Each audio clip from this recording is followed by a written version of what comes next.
Welcome to this video. In this video, I'm going to discuss issues related to psychoanalysis as a school of thought in psychology.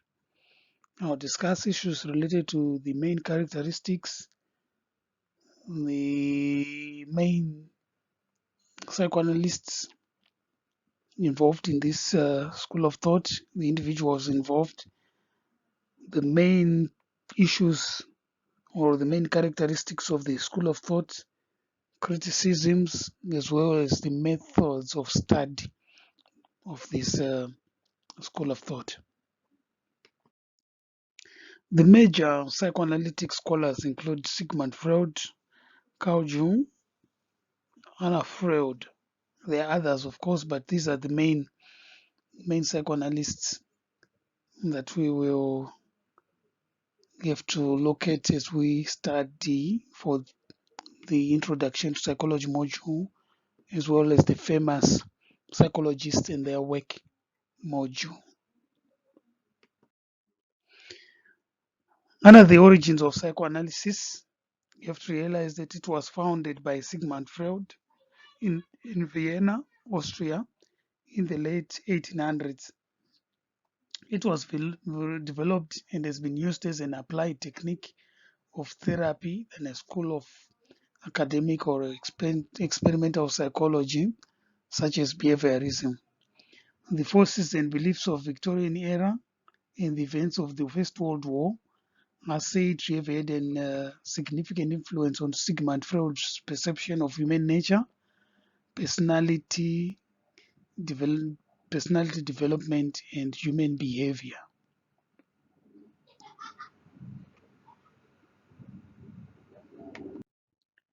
The concept of psychological determinism.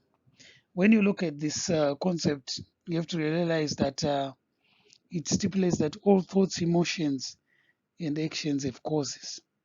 And this is the concept that was adopted by Sigmund Freud as he viewed human behavior. According to him, all thoughts and emotions as well as actions have causes which can be explained and whose origins can be traced. In psychoanalysis, no behavior is accidental. The causes of behavior lie in unsatisfied drives and unconscious wishes. The role of the psychoanalytic therapy is to uncover the causal determinants of all actions or all human behavior. In other words, nothing happens without a reason. So the role of the therapist is to uncover those causes that might be alluded to have been behind a specific action or thoughts.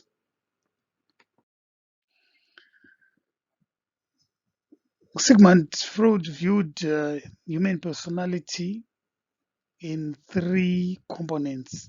Namely, he viewed that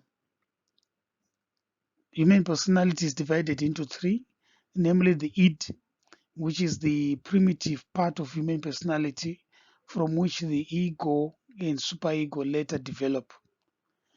Then the ego, this is the part of personality that serves as the mediating agent between the id and the real world. It represents reason or rationality. If you read other sources, it calls it the rationality principle. And the superego, this is the third part of Freud's personality structure that develops early in childhood. It has often been referred to as the individual's storehouse for all the values and moral issues that one might have been taught by his parents and societal members as one grows up.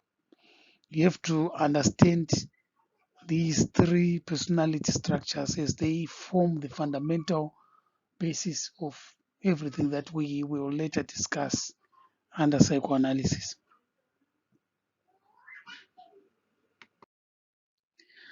And under psychoanalysis, Sigmund Freud argued that individuals go through several psychosexual stages. Namely, the first stage is the oral stage. Other authors say from birth to 1 year. This is a critical period in which the ego begins to develop. Sexual pleasure centers around the mouth. Then from the oral, we go to the anal stage, under which sexual gratification shifts from the mouth to the anus, and the child derives pleasure through the anus. The other stage, the third stage, is the phallic stage, and the genital area is the primary source of stimulation. From this stage, we go to the latent stage between the ages of 7 and 12, where socialization is the primary source and focus. Then the last stage, the genital stage, basically between the ages of adolescence and puberty. This marks the development of adult patterns with focus on heterosexual interactions among individuals. So these are the stages of psychosexual stages of Sigmund Freud's psychoanalytic theory. You have to understand that most students confuse the psychosexual stages with the stages that we discussed before, namely the id, ego, and superego. You should not confuse the two.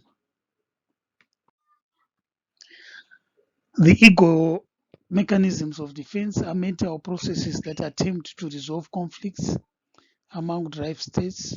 They moderate emotions produced by stress and help individuals deal with trauma and stress. There are so many ego defense mechanisms, but the ones that I will mention: repression, denial, projection, rationalization, reaction formation, repression, displacement, identification, compensation. There are so many, and you have to look at each of these ego defense mechanisms and try to understand what happens under each of them. This is very critical and important for you as a student. Then we go to the psychoanalytic methods of treatment. Just as we discussed earlier when we were talking about structuralism, where we were saying introspection is the method of study under structuralism, under psychoanalytic theory or the psychoanalytic school of thought, the methods that are used include free association. This is a technique that is used to uncover unconscious conflicts. It encourages the client to relax and talk openly, expressing anything that may be hidden from conscious experiences. Remember, we said when we talk about psychoanalytic, it talks about the causes, whereby anything that happens as a cause. So under free association, we'll be trying to uncover all the issues that are repressed to come out to the fore. Under dream analysis, the contents of a client's dream are analyzed for any hidden meanings or motives. So the client is asked to talk about his or her dreams, and if a dream occurs, he has to write that dream down and record its contents before he or she forgets, and then they sit together with the psychoanalysts to analyze those dreams to uncover the hidden meanings of or motives behind those dreams. Slips of the tongue analysis is whereby a client's unintended verbalizations are analyzed to review any hidden thoughts, fears, and motives. The idea being that one just doesn't talk without any causes. So after talking, we then analyze any unintended verbalizations that may be hidden so as to uncover any hidden meanings, fears, thoughts, or motives.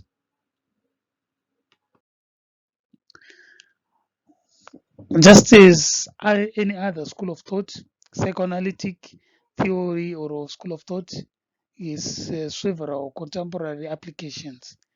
You have to understand that it is usually used in psychiatry, clinical psychology, and counseling.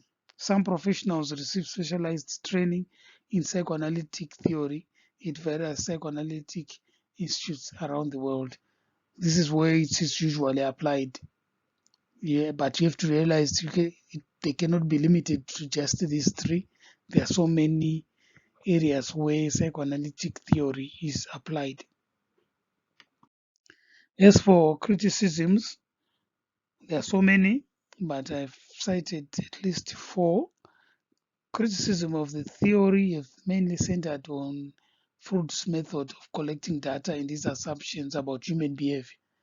Usually, they use case study methods, and it has been criticized by others. It's say since it is not that scientific, and his assumptions of human behavior has also been questioned. Freud is said to have drawn his insights and conclusions from his patients' responses, and therapy without systematic control of his observations. His observations may have been prone to bias. Remember, it is not scientific and it has been criticized as such. The other criticism is that his methods were dominated by subjective thinking, and it is often argued that the data consisted only of what he remembered during therapy. Otherwise, the arguments being that there are so many issues that might have occurred during therapy and might have evaded him as a researcher, and thus most of the assertions may be based on subjective thinking. And these concepts are difficult to measure. Others have argued, how can you measure libido? Is there any such thing as unconscious experience? How do you measure it? So those are some of the criticisms that have been leveled against Sigmund Freud. But basically, these are some of the criticisms. There may be more. You have to read widely and come up with your own. But basically, these are some of the issues that have been raised. Thank you. And lastly, we urge you to subscribe to our channel so that we will be able to continue to churn out these videos. Feel free to comment below any criticisms, issues, comments, anything that you might think might help others as we navigate through this course. Thank you, and may the good Lord bless you.